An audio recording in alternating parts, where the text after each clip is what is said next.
1. The Chisti order. Khwaja, master, Abu Ishaq Chisti, the Syrian, was born early in the 10th century. He was a descendant of the Prophet Muhammad and claimed as his spiritual pedigree the inner teachings of the family of Hashim. His followers are an offshoot of the line of the masters, which later became known as the Naqshbandi, the people of the design. This Chishti community, originating at Chisht in Khorasan, specialized in the use of music in their exercises. The wandering dervishes of the order are known as Chist or Chisht. They would enter a town and play a rousing air with a flute and drum to gather people round them before reciting a tale or legend of initiatory significance. Traces of this figure occur even in Europe, where the Spanish chistu is found with closely similar garb and instruments, a sort of itinerant jester. It may even be that the Western dictionary's etymological attribution to the Latin gerere, to do, for the origin of the word jester, is in fact a fanciful one, and that the original lies with the Afghan chisti. As in the case of other Sufic orders, the specialized methodologies of the Chishtis soon became crystallized into a simplified love for music, the emotional arousal produced by music being confused with spiritual experience. The Chishtis made their most enduring impact upon India. For the past 900 years, their musicians have been esteemed throughout the subcontinent. The following materials are representative of Chishti instruction and tradition. Cause and effect. Abu Ishaq Shami Chishti said, "My teacher, Khaja Hubaira, took me for a walk through the town one day. A man on a donkey would not make way for us in the narrow streets, and as we were slow in getting out of his path, he cursed us roundly. 'May he be punished for that behavior,' people called out of their doorways. The Khaja said to me, 'How simple-minded people are. Little do they realize how things really happen. They only see one kind of cause and effect, while sometimes the effect, as they would call it, appears before the cause.' I was perplexed and asked him what he meant. 'Why,' he said, 'that man has already been punished for the behavior which he showed us just now. Last Thursday he applied to enter the circle of Sheikh Adami, and was refused. Only when he realizes the reason will he be able to enter the circle of the elect. Until then, he will continue to behave thus.' The garden. Once upon a time, when the science and art of gardening was not yet well established among men, there was a master gardener.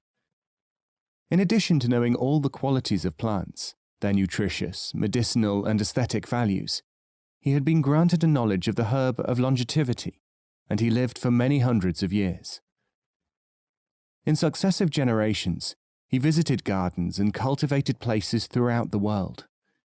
In one place, he planted a wonderful garden and instructed the people in its upkeep and even in the theory of gardening.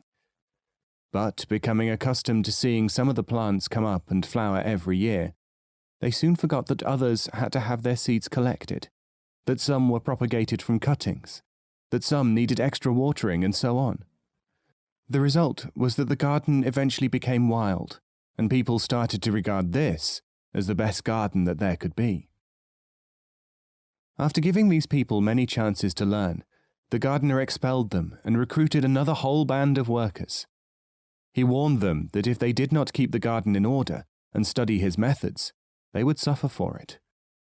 They, in turn, forgot, and since they were lazy, tended only the fruits and flowers which were easily reared, and allowed the others to die. Some of the first trainees came back to them from time to time, saying, "Oh, you should do this and that," but they drove them away, shouting, "You are the ones who are departing from truth in this matter." But the master gardener persisted. He made other gardens wherever he could, and yet none was ever perfect, except the one which he himself tended with his chief assistants. As it became known that there were many gardens and even many methods of gardening, people from one garden would visit those of another to approve, to criticize, or to argue.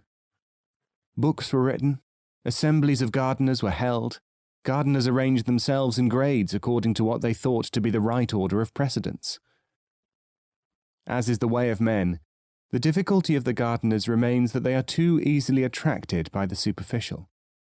They say, "I like this flower," and they want everyone else to like it as well. It may, in spite of its attraction or abundance, be a weed which is choking other plants which could provide medicines or food which the people and the garden need for their sustenance and permanency. Among these gardeners are those who prefer plants of one single colour. These they may describe as good. There are others who will only tend the plants, while refusing to care about the paths or the gates, or even the fences. When at length the ancient gardener died, he left as his endowment the whole knowledge of gardening, distributing it among the people who would understand in accordance with their capacities. So the science as well as the art of gardening remained as a scattered heritage in many gardens, and also in some records of them. People who are brought up in one garden or another generally have been so powerfully instructed as to the merits or demerits of how the inhabitants see things, that they are almost incapable, though they make the effort, of realizing that they have to return to the concept of garden. At the best, they generally only accept, reject, suspend judgment, or look for what they imagine are the common factors. From time to time, true gardeners do arise. Such is the abundance of semi-gardens that when they hear of real ones, people say, "Oh yes, you're talking about a garden such as we already have, or we imagine." What they have and what they imagine are both defective. The real experts, who cannot reason with the quasi-gardeners, associate for the most part among themselves, putting into this or that garden something from the total stock which will enable it to maintain its vitality to some extent. They are often forced to masquerade, because the people who want to learn from them seldom know about the fact of gardening as an art or science underlying everything that they have heard before. So they ask questions like, "How can I get a more beautiful flower on these onions?" The real gardeners may work with them because true gardens can sometimes be brought into being for the benefit of all mankind. They do not last long, but it is only through them that the knowledge can be truly learnt, and people can come to see what a garden really is. The group of Sufis. A group of Sufis, sent by their preceptor to a certain district, settled themselves in a house. In order to avoid undesirable attention, only the man in charge, the chief deputy, taught in public. The rest of the community assumed the supposed functions of the servants of his household. When this teacher died, the community rearranged their functions, revealing themselves as advanced mystics. But the inhabitants of the country not only shunned them as imitators, but actually said, "For shame! See how they have usurped and shared out the patrimony of the great teacher. Why, these miserable servants now even behave as if they were themselves Sufis." Ordinary people, only through lack of experience in reflection, are without the means to judge such situations as these. They therefore tend to accept mere imitators who step into the shoes of a teacher, and reject those who are indeed carrying on his work. When a teacher leaves a community, by dying or otherwise, it may be intended for his activity to be continued, or it may not. Such is the greed of ordinary people that they always assume that this continuity is desirable. Such is their relative stupidity that they cannot see the continuity if it takes a form other than the crudest possible one. When death is not death. A certain man was believed to have died, and was being prepared for burial when he revived. He sat up, but he was so shocked at the scene surrounding him that he fainted. He was put in a coffin, and the funeral party set off for the cemetery. Just as they arrived at the grave, he regained consciousness, lifted the coffin lid, and cried out for help. "Oh, it is not possible that he is revived," said the mourners, "because he has been certified dead by competent experts." "But I am alive!" shouted the man. He appealed to a well-known and impartial scientist and jurisprudent who was present. "Just a moment," said the expert. He then turned to the mourners, counting them. "Now, we have heard what the alleged deceased has had to say. You 50 witnesses, tell me what you regard as the truth." "He is dead," said the witnesses. "Bury him," said the expert. And so he was buried.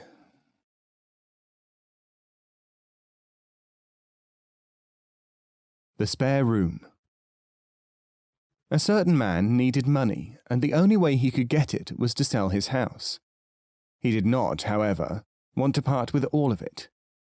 So he agreed, by contract with the new owners, that he would have the complete and unrestricted use of one room in which he could keep, at any time, any of his possessions. At first the man kept small items in his room, and used to go to see them without giving any trouble to anyone. Then, when he changed his job from time to time, he would store the tools of his trade there. Still, the new owners did not object. Finally, he started to keep dead cats in his room, until the whole house was made uninhabitable by the effect of their decomposition. The owners applied to the courts, but the judges held that the nuisance was compatible with the contract. Eventually, they sold the house back to its first owner at a great loss to themselves. The Seven Brothers. Once upon a time, there was a wise father who had 7 sons. While they were growing up, he taught them as much as he could. But before he could complete their education, he perceived something which made their safety more important. He realized that a catastrophe was going to overwhelm their country. The young men were foolhardy, and he could not confide completely in them. He knew that if he said, "A catastrophe threatens," they would say, "We will stay here with you and face it." So he told each son that he must undertake a mission, and that he was to leave for that mission forthwith. He sent the first to the north, the second to the south, the third to the west, and the fourth to the east. The 3 other sons he sent to unknown destinations. As soon as they had gone, the father, using his special knowledge, made his way to a distant country to carry on some work which had been interrupted by the need to educate his sons. When they had completed their missions, the first 4 sons returned to their country. The father had so timed the duration of their tasks that they would be safely and remotely engaged upon them until it was possible to return home. In accordance with their instructions, the sons went back to the place which they had known in their youth. But now they did not know one another. Each claimed that he was the son of his father. Each one refused to believe the others. Time and climate, sorrow and indulgence had done their work, and the appearance of the men was changed. Because they were so bitterly opposed to one another, and each determined to assess the other by his stature, his beard, the colour of his skin, and his manner of speech, all of which had changed, no brother would for months allow another to open the letter from their common father, which contained the answer to their problem and the remainder of their education. The father had foreseen this, such was his wisdom. He knew that until they were able to understand that they had changed very much, they would not be able to learn any more. The situation at the present is that 2 of the sons have recognized one another, but only tentatively. They have opened the letter. They are trying to adjust themselves to the fact that what they took to be fundamentals are really, in the form in which they use them, worthless externals. What they have for many years prized as the very roots of their importance may in reality be vain and now useless dreams. The other 2 brothers, watching them, are not satisfied that they are being improved by their experience, and do not want to emulate them. The 3 brothers who went in the other directions have not yet arrived at the rendezvous. As to the four, it will be some time before they truly realize that the only means of their survival in their exiles, the superficials which they think important, are the very barriers to their understanding. All are still far from knowledge. Camel's Eye View. A man once asked a camel whether he preferred going uphill or downhill. The camel said, "What is important to me is not the uphill or the downhill, it is the load." The Oath. A man who was troubled in mind once swore that if his problems were solved, he would sell his house and give all the money gained from it to the poor. The time came when he realized that he must redeem his oath, but he did not want to give away so much money. So he thought of a way out. He put the house on sale at 1 silver piece. Included with the house, however, was a cat. The price asked for this animal was 10,000 pieces of silver. Another man bought the house and cat. The first man gave the single piece of silver to the poor and pocketed the 10,000 for himself. Many people's minds work like this. They resolve to follow a teaching, but they interpret their relationship with it to their own advantage.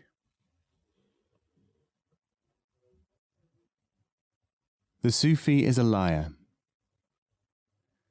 The Sufi is in the position of a stranger in a country, of a guest in a house. Anyone in either capacity must think of the local mentality.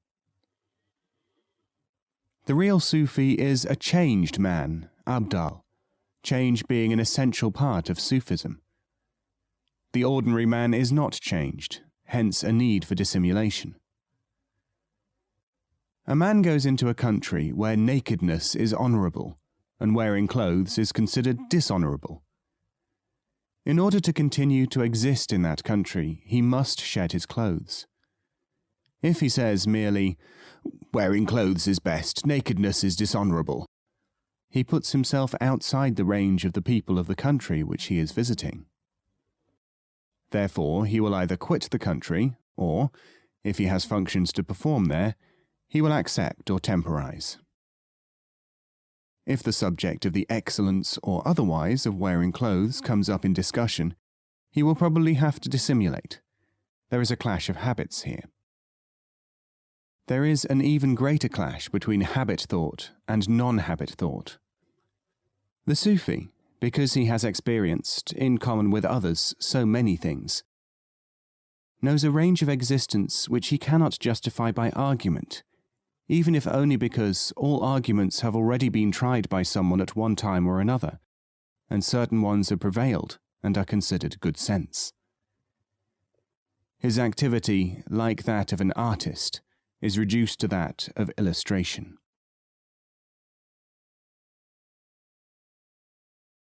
On music. They know that we listen to music and that we perceive certain secrets therein. So they play music and cast themselves into states. Know that every learning must have all its requirements, not just music, thought, concentration. Remember, useless is a wonderful milk yield from a cow which kicks the pail over. Hadrat Muinuddin Chisti.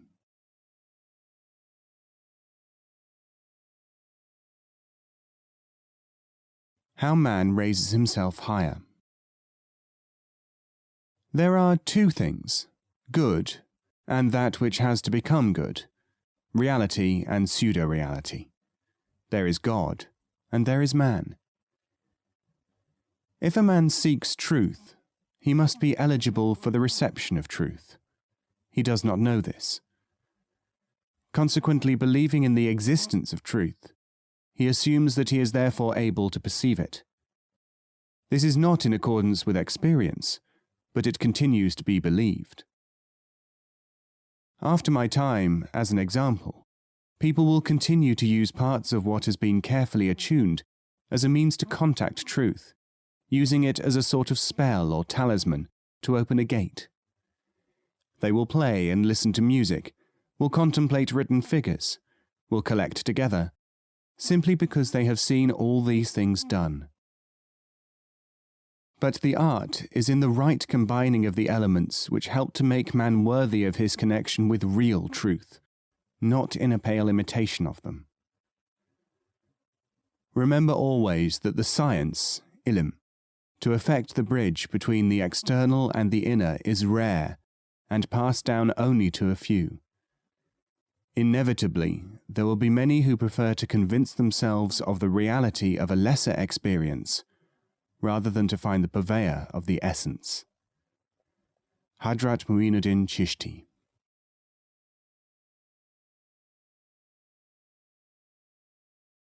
The Mystery of the Sufis. This Urdu song is sung by followers of the 19th century Chisti saint Syed Mir Abdullah Shah, whose shrine is in Delhi. The intention is to show that Sufis are known by something which they all share, something not portrayed adequately by names, ritual or regalia, though all these things have some relevance to the mysterious interior unity of being. I see a free man sitting on the ground. At his lips a reed pipe. The robe is patched, the hands work-worn. Can this be one of the great elect? Yes, O my friend, it is he. Sheikh Sadi Baba, Sultan Arif Khan, Shah Waliullah El Amir, 3 waves from one sea, 3 kings in beggar's garb. Can they be the high elect? Yes, O my friend, all is he, all is he, all is he, all is he. Muslim, Hindu, Christian, Jew and Sikh, brothers in a secret sense, yet who knows it internally? O companions of the cave, why the axe, the begging bowl? Why the sheepskin, horn and cap? Why the stone upon the belt? See, when in your blood flows wine, all is he, my friend, is he. Do you go to mountain tops? Are you sitting in a shrine? Seek him when a teacher comes, seek the jewel within the mine. All is he, my friends, companions, all is he.